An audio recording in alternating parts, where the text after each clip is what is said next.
Olá, professores, como é que estão vocês? Está todo mundo bem aí? É uma alegria falar com vocês novamente. É, Algumas pessoas têm comentado comigo de que vocês, alguns de vocês pelo menos, estão encontrando alguma dificuldade com essas aulas sobre anjos e demônios. A próxima aula que a gente vai ter é a última aula, talvez um pouco tarde, mas antes tarde do que nunca, não é? Eu resolvi fazer um vídeo para ajudar vocês nessa última aula. Eu achei de fato que ela, não é que ela é difícil, eu não creio que seja. Mas eu imagino que talvez algumas questões elas possam ter desdobramentos que eu penso não vão interessar muito neste momento. A gente está estudando especificamente a questão dos demônios e a nossa batalha com eles. E alguns detalhes eles talvez não precisem ser abordados. Eu queria despertar vocês para esses pequenos detalhes, para a gente poder dar uma aula mais efetiva e não se perder em questões que na verdade vão ser uma espiral negativa, né, que no fim vão levar a gente a lugar nenhum, de fato, o que não é interessante numa aula de escola dominical, tá bom? Vamos lá então, vamos para a nossa última aula sobre essa doutrina da angeologia e da demonologia. E o nosso tema então no próximo domingo são as estratégias de Satanás, tá bom? A gente na semana passada falou a respeito da pessoa de Satanás e nessa aula nós vamos falar sobre as estratégias de Satanás. O propósito da nossa lição, portanto, é duplo. Primeiro, estudar as estratégias de Satanás, e a gente vai aprender que as estratégias de Satanás têm um objetivo muito definido, que é destruir a igreja de Jesus Cristo. Isso é muito importante, porque a gente tem que lembrar que Satanás, ele odeia tudo, na verdade, né? Mas não é interessante para Satanás o ódio voltado contra o próprio mundo, uma vez que o mundo, de certa forma, já está perdido e as pessoas que estão sem Deus, de alguma forma, elas já optaram por uma vida que concorde com as ideologias de Satanás. O problema de Satanás é especificamente a obra de Deus neste mundo.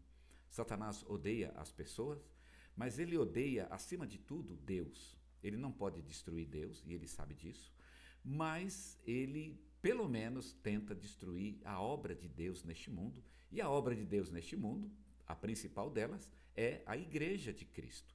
Então, este é o alvo principal do diabo, e então tudo que ele fizer tem como objetivo a destruição da Igreja do Senhor.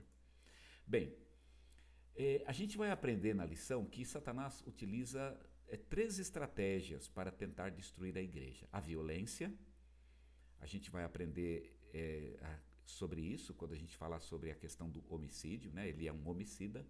A violência, a falsa doutrina, que tem a ver com o fato dele ser um mentiroso, e a prostituição, que é o fato dele utilizar então o pecado, ok? Então, primeiramente, estudar as estratégias de Satanás para destruir a igreja, que são essas três. E em segundo lugar, nós vamos estudar o que a Bíblia diz que Satanás pode fazer. E é importante a gente falar sobre o que Satanás pode fazer, para a gente não ficar perdido, né? Ah, ele pode ou não pode, o que ele faz, o que ele não faz. Eu confesso para vocês que eu não sei exatamente o que ele faz ou deixa de fazer. A gente às vezes, aquilo é uma obra do diabo, é ou não é? Então a gente vai olhar na Bíblia o que ele já fez e vai imaginar que se ele já fez na Bíblia, ele provavelmente deve ter essa capacidade de fazer de novo em nossos tempos. Então vamos ver na Bíblia o que ele já fez para a partir daí então concluir o que ele ainda pode fazer, tá bom? É mais ou menos este o caminho que a gente vai seguir. E a estratégia então é a seguinte: a gente vai começar com o texto de João 8,44, onde Satanás é chamado de pai da mentira e homicida. Então, o texto de João 8,44 vai apresentar para a gente esses dois nomes de Satanás: pai da mentira e homicida. E nós vamos trabalhar então com esses dois e vamos acrescentar mais um que no meio da lição vai aparecer, que está lá em Apocalipse. Desculpem, né? A gente vai apresentar Apocalipse capítulo 13, aonde esses dois títulos aparecem, ok? Então, a partir de João 8,44, a gente vai chegar em Apocalipse 13, para mostrar que ali também ele é o pai da mentira e homicida. E depois a gente vai acrescentar mais um título que está em Apocalipse capítulo 17, que é o pai das prostituições, tá certo? A gente vai aprender mais sobre isso no meio da lição. E por fim, como eu já disse para vocês, essa é a primeira parte, né? Os pontos 1, 2 e 3, para chegarmos então aos 3 títulos de Satanás: pai da mentira, homicida e pai das prostituições. E depois, nesse quarto ou num segundo momento, abordarmos então o que Satanás pode ou não pode fazer em nosso tempo. Tá bom? Estão acompanhando? Vamos então começar com a questão do porquê Satanás é chamado de pai da mentira e homicida. Tá? A gente vai apresentar o texto, como nós já vimos, né? A gente falou que esse texto está lá em João, capítulo 8, versículo 44, e a partir desse versículo mostrar então que ele é o pai da mentira e o homicida. E aí então vamos aprender por que ele é chamado de pai da mentira. Bom, pai da mentira, quer dizer, ele é o primeiro mentiroso, né? Qual foi a primeira mentira que alguém já contou neste mundo? A primeira mentira não é difícil, foi a mentira que Satanás contou para o primeiro casal, principalmente para a mulher, com relação à questão da fruta, se ela deveria ou não comê-la, tá? Como ele cometeu o primeiro pecado e foi uma mentira, a gente pode dizer então que ele é o pai da mentira, o primeiro mentiroso, digamos assim, né? O segundo, ele é homicida, como a gente vai ver na lição, é um pouquinho mais complicado. Por que ele é homicida? A gente não tem no texto de João uma explicação a respeito disso, mas tem no texto da carta de 1 João, no capítulo 3, versos 10 e 12, onde João diz com todas as letras que Satanás, de alguma forma, estava envolvido no pecado de Caim. Tá certo? Não que Caim estivesse endemoniado, o texto não está dizendo exatamente isso, e nem está dizendo aqui que toda pessoa que comete homicídio, ele está endemoniado. Então a gente tem que tomar um pouco de cuidado com isso. A Bíblia não diz que todo homicida está possuído, mas que todo homicida, porque ele comete o homicídio sob a influência do ódio, então, de alguma forma, ele está fazendo uma obra do diabo. Ele está imitando o diabo. A Bíblia fala que a gente tem que ser um imitador de Deus, né? Paulo fala isso, ser um imitador de Deus como filhos amados. Agora, o ódio, ele é uma maneira de imitar o diabo. Então, mesmo que a pessoa não esteja possuída, ele está imitando uma obra que é tipicamente diabólica, que é odiar. O Satanás, ele é um odiador acima de tudo. Eu fico meio preocupado de falar sobre isso, mas talvez fosse bom lembrar que a Bíblia não é totalmente contra o ódio. Existem coisas que até Deus odeia e que nós também devemos odiar, que é as próprias obras do diabo e aquilo que o diabo faz. Isso merece, de fato, o nosso ódio. Basta lembrar aquele texto em Apocalipse capítulo 2, que é a carta que o Espírito escreve à igreja de Éfeso. É um exemplo onde ele diz que a igreja odeia as obras dos nicolaítas e ele completa, o próprio Espírito Santo completa: eu também odeio as obras dos nicolaítas. Então o ódio não é um erro, mas o ódio ele é correto quando ele é voltado para aquilo que Deus odeia. Deus também tem a sua forma de ódio, é diferente do nosso, claro, porque o nosso ódio ele é um movimento da alma, né? E em Deus não existe um movimento. O ódio de Deus é um ódio eterno, como tudo em Deus é eterno e perfeito. Mas, de fato, ele tem um ódio contra aquilo que está contra ele. E nós também devemos ter esse ódio, principalmente pelo pecado. Já pensou se a gente odiasse o pecado do jeito que Deus odeia? Principalmente aquele que habita no nosso coração, a gente ia ser muito melhor se a gente tivesse esse sentimento de ódio. Não ódio por nós mesmos, como pessoas, porque Deus nos ama como pessoas, mas ódio àquilo que dentro de nós está contra ele. Então vejam, Satanás odeia Deus e Deus odeia as obras de Satanás, o pecado acima de tudo. Então a gente também deve ter ódio contra essas coisas, tá bem? Não é que não pode ter ódio nunca. Pode ter o ódio correto, mas contra aquilo que é contra Deus, tá bom? Vamos lá então. Aprendemos então que o diabo é o pai da mentira e o homicida. E aí vamos aprender sobre as estratégias de Satanás para destruir a igreja. Quais são? A gente vai apresentar duas em Apocalipse 13, que são a violência e a falsa doutrina. A violência é o primeiro monstro, aquela criatura de 7 cabeças e 10 chifres, que é um símbolo da violência, tá certo? E que violência é essa? Em João, essa violência é aquela violência do Estado contra a igreja mesmo.